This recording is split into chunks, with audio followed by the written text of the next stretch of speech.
तो ये Uttarakhand one liner में उत्तराखंड इतिहास का जो है पार्ट 4 है। तो हम आगे को देखते हैं।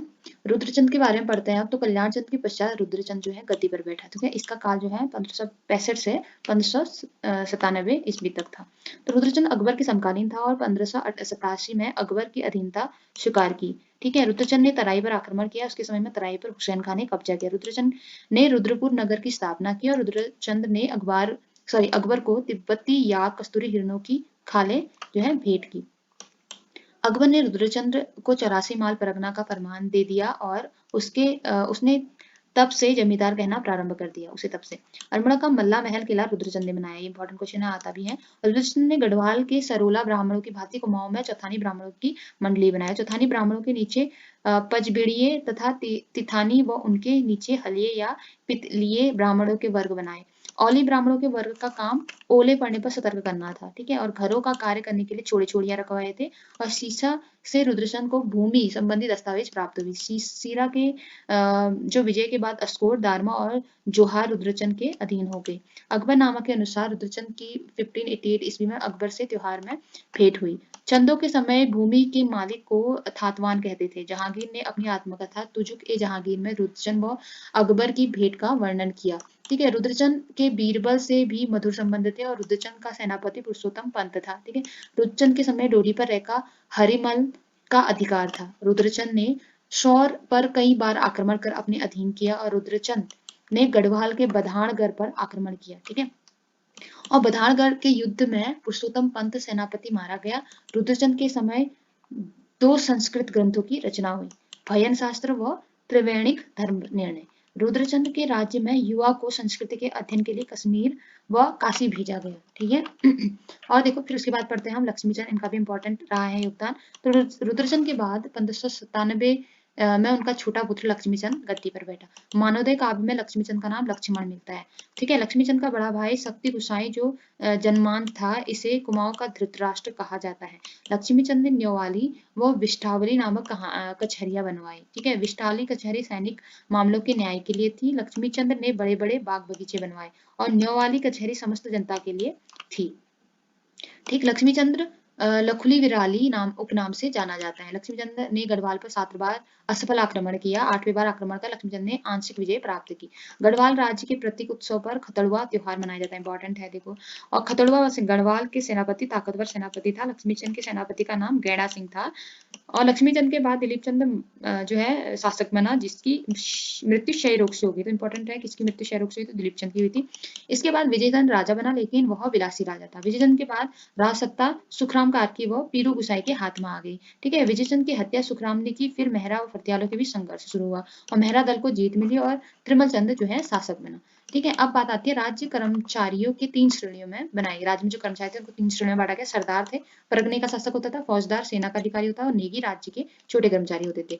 अब अगला पॉइंट है नरसिंह बाड़ी, कबीना तथा लक्ष्मीश्वर आदि बगीचे लक्ष्मीचंद ने बनवाए। बागेश्वर के बागनाथ मंदिर का जीर्णोद्धार लक्ष्मीचंद ने 1600 जो है 2 ईस्वी में किया। लक्ष्मीचंद ने तमोटा का एक अधाली या 8 नाली भूमि दान में दी। ठीक है, चंदों के समय रौत बहादुरी के पुरस्कार के रूप में जमीन दी जाती थी। ठीक, अब बात आती है त्रिमल चंद की। तो लक्ष्मी चंद के बाद त्रिमल चंद 1616 ईस्वी में गद्दी में बैठा।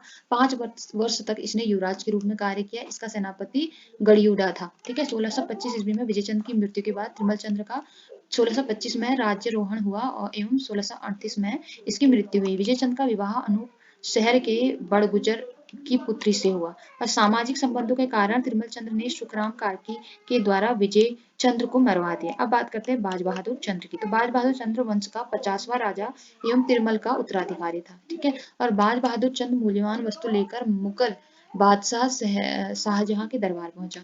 84 माल पर कटेहरी राजपूतों ने अधिकार कर लिया था और 84 माल या नौलखिया माल या तेराई एक 84 कोस लंबे भूभाग से चंदों को 9 लाख प्रति वर्ष आय होती थी।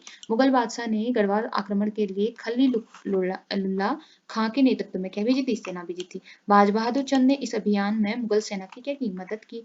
बाज बहादुर चंद ने तिब्बत अभियान के तहत हुणियों का दमन किया, जिससे मानसरोवर यात्रा व भूटिया व्यापार को बाधाओं से मुक्त किया।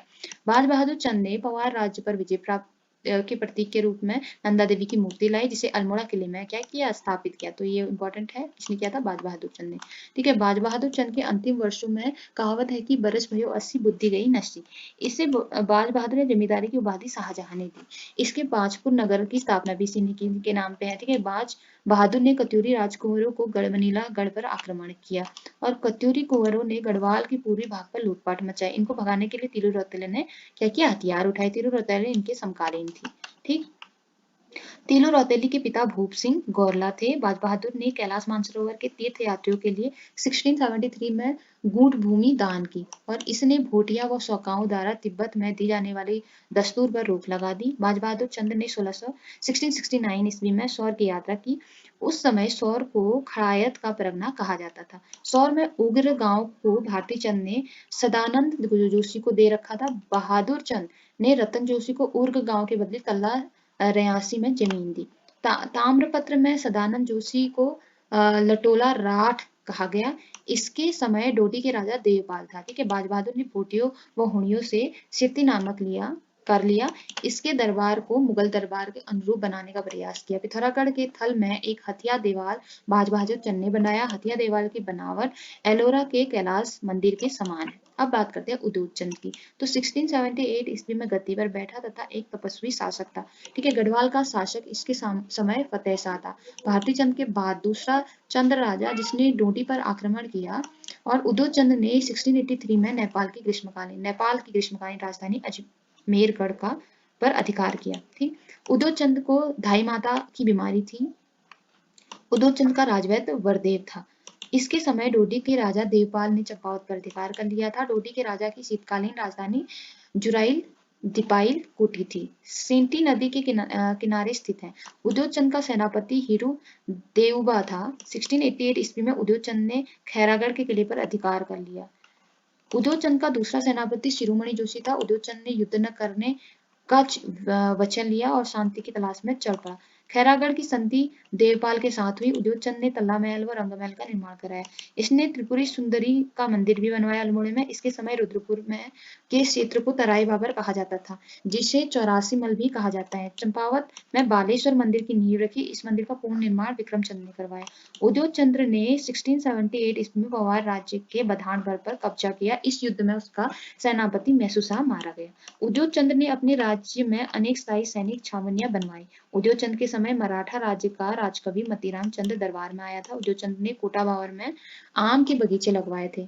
अब बात करते हैं ज्ञानचंद्र की। तो 1698 से 1708 ईस्वी तक गद्दी पर बैठा है और 1699 में इसे बधानगढ़ पर विजय प्राप्त की। ज्ञानचंद्र बधानगढ़ से नंदा देवी की स्वर्ण प्रतिमा अपने साथ लाया, उसे अल्मोड़ा में नंदा देवी मंदिर में स्थापित किया। ऊपर एक उन्होंने भी स्थापित किया था अल्मोड़ा में। ठीक है, ये ज्ञानचंद ने जो है नंदा देवी मंदिर में जो है इन्होंने वहां पे स्थापित किया है। ठीक है, इसके समय गढ़वाल राजा फतेह शाह ने चंद्र राज्य के पाली परगने को लूटा। 1704 में ज्ञानचंद ने डोडी पर अभियान पिता की हार का बदला लेने के लिए किया और ज्ञानचंद का युद्ध डोडी नरेश कुमाऊं सीमा पर मलेरिया, इसके सैनिकों को मलेरिया हो गया था उस टाइम पे। डोडी नरेश हार कर भाग गया था। 1703 ईस्वी में दुधौली का युद्ध हुआ पवार सेना व ज्ञानचंद के बीच में। तो ज्ञानचंद ने कतूरी घाटी में बद्रीनाथ मंदिर स्थापित किया। देखो, बद्रीनाथ मंदिर किसने स्थापित किया, ज्ञानचंद ने। ऊपर बैजनाथ मंदिर का भी आया था। ज्ञानचंद ने तराई बाबर क्षेत्र में आम के क्या किए, बगीचे लगवाए। अब बात आती है जगत चंद्र की। तो इसका काल चंद्र वंश या कुमाऊं का स्वर्णकाल माना जाता है। तराई से 9 लाख रुपए की आय जगत चंद के समय हुई थी। जगत चंद ने राजकाज के पहले वर्ष लोहबागढ़ व बधाड़गढ़ से गढ़ सेना को मार भगाया और श्रीनगर में जगत चंद का फतेह शाह के बीच में युद्ध हुआ, जिसमें गढ़ नरेश देहरादून भाग गया। इसी के समय फतेह शाह ने कतूरी घाटी में आक्रमण किया और बैजनाथ घाटी को लूटने के बाद वर्षा ग्राम बद्रीनाथ मंदिर को चढ़ा दिया। जगत चंद ने मुगल बहादुर शाह को कीमती पहाड़ी चीजें जो है भेंट की। दिल्ली शासक ने उसे अभयदान दिया। जगत चंद्र ने जुआरियों पर कब्जा कर लगाया और जगत चंद की मृत्यु चीचक के कारण हुई। 1720 में जगत चंद की मृत्यु के बाद देवी सिंह गद्दी पर बैठा। ठीक है, और देखिए अब आता है चंद वंश का अवनतिकाल। ठीक है, जो जगत चंद का उत्तराधिकारी देवीचंद था। विक्रमादित्य बनने के चक्कर में देवीचंद ने काफी धन बर्बाद किया और देवीचंद को कुमाऊं का तुगलक कहा जाता है। देवीचंद के बाद क्रमशः अजीत चंद, कल्याण चंद, दीपचंद, मोहन चंद, प्रद्युम्न चंद, शिवचंद और अंतिम राजा महीनचंद बने। कल्याण चंद चतुर्थ समय 1743 से 1745 ईस्वी कुमाऊं पर रोहिलों का आक्रमण हुआ। ठीक है, कल्याण चंद्र ने अल्मोड़ा में सॉरी कल्याण चंद्र ने अल्मोड़ा में चौमहल बनवाया गया। कल्याण चंद्र ने, ठीक है, तो 1743 ईस्वी में रोहिलखंड या कटेहर के सरदार अली मोहम्मद खान ने कुमाऊं पर आक्रमण किया। इसी समय अवध में नवाब मसूर अली खान ने भी कुमाऊं की तराई क्षेत्र में अधिकार लिया और बालो कल्याण चंद्र के समय खगमरा किले से राजधानी आलमनगर में स्थानांतरित कर उसका नाम अल्मोड़ा रखा गया। गंगोली व दानपुर पर कब्जा बालो कल्याण चंद्र के समय में हुआ। 1745 ईस्वी में शिवदेव जोशी के नेतृत्व में चंद्र सेना ने बाराखेली में रोहिलों को खदेड़ा और 1747 ईस्वी में दीपचंद शासक बना। इसके समय सत्ता शिवदेव जोशी के हाथों में थी। चंद्र राज्य में पवार शासक के आक्रमण में हर्षदेव जोशी ने सहायता की। प्रद्युम्न शाह चंद्र राज्य का शासक बना। अब बात आती है चंदू के प्रशासनिक ढांचे की। तो मोहम्मद गजनवी के आक्रमण के समय सोमचंद्र कुमाऊं में आया था। लक्ष्मी चंद का उपनाम लखुली विराली था। इसका कारण मुगलों के सम्मुख भीगी बिल्ली बनकर रहता था। पत्यूरी राजाओं की उपाधि राजबार थी। चंदों के राजकुमार अपने नाम से पहले कुंवर व कुशाई लगाते थे। ठीक है। और भारती चंद के जाग ताम्र पत्र में पर्वत चंद के नाम से पूर्व कुंवर लगा था और रत्नचंद के नाम से बाद कुंवर लगा था। अंतः रत्नचंद जो है छोटा पुत्र था। ठीक। अब बात आती है चंद राजाओं की उपाधि श्री राजाधिराज महाराजाधिराज थी। ताम्र पत्रों के लेखक जोशी होते थे जिन्हें जोईसी कहा जाता था। चंदों की प्रारंभिक राजधानी चंपावत थी जो काली व चंपावती नदी के तट पर थी। चंदों की दूसरी राजधानी अल्मोड़ा या आलमनगर में कोशी नदी के तट पर थी। ठीक है। अब राजधानी के लिए बुंगा राजपुर राजधानी जो है शब्द का प्रयोग हुआ और चंद्र राजा राजमहल को चौमहल कहते थे। देवी सिंह के समय देवीपुरी राजधानी थी। चंदों का शासक की बात करें तो राजा चंदों का सर्वोच्च शासक होता था जो प्रधान न्यायाधीश होता था। चंद्र राजाओं के सेनापति को बख्शी कहा जाता था। चंदों के समय परामर्शदात्री मेहरा व फर्तियाल होते थे। राजा के परामर्शदाताओं को ताम्रपत्र में पौरी 15 विश्व कहा गया। चंद्र राजाओं के दीवान जोशी हुआ करते थे। शिवदेव जोशी, हरकदेव जोशी, जयकृत जोशी बड़े विख्यात दीवान या प्रधानमंत्री हुए।